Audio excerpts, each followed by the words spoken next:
TNPSC group 2A கேட்ட கொஷினை solve பண்ணுவோம்.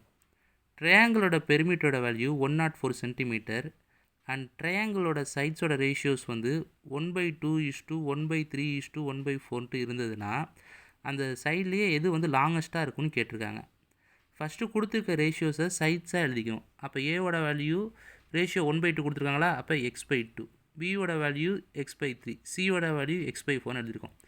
பெரிமீட்டருக்கு எல்லா சைட்ஸையும் ஆட் பண்ணிக்குவோமா, அப்போ எல்லாத்தையும் ஆட் பண்ணால் வர வேல்யூ வந்து 104. அப்போ எக்ஸை காமனாக எடுத்துகிட்டு டினாமினேட்டருக்கு வந்து எல்சிஎம் எடுத்தோம்னா நம்மளுக்கு கிடைக்கிற வேல்யூ 12. அப்போ வந்து மேலேயும் கீழே இங்கே 6ஆல் மல்டிப்ளை பண்ணினா தான் நம்மளுக்கு வந்து டினாமினேட்டரில் 12 வரும். அப்போ 6 அடுத்து 3 வந்து 4ஆல் மல்டிப்ளை பண்ணால் தான் 12 வரும். அப்போ 4 வந்து 3ஆல் மல்டிப்ளை பண்ணால் 12 வரும். அப்போ 3 வரும் நியூமரேட்டரில். இது எல்லாத்தையும் ஆட் பண்ணால் நம்மளுக்கு வர வேல்யூ 13. இப்போ இங்கே வந்து ஃப்ராக்ஷனாக இருக்கிறது ஈக்குவல் டு இந்த பக்கம் வந்துச்சுன்னா ரெசிப்ரோக்கல்ஸாக ஆகும். ரெசிப்ரோக்கல்ஸ் பண்ணால் 12/13 இந்த இடத்துல வந்துடும். 13 டேபிளில் வந்து 104 வந்து 8 டைம்ஸ் வரும். அப்போ 13ம் 104ம் கேன்சல் ஆகி 8ன்ற வேல்யூ வரும். 8ஐயும் 12ஐயும் மல்டிப்ளை பண்ணால் நம்மளுக்கு வர வேல்யூ 96.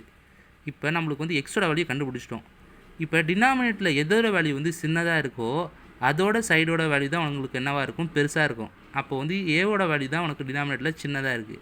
அப்போ எக்ஸுக்கு பதிலாக நம்ம வந்து 96ஐ ஏக்கு சப்ஸ்டியூட் பண்ணோம்னா நம்மளுக்கு வர வேல்யூ 48 சென்டிமீட்டர்.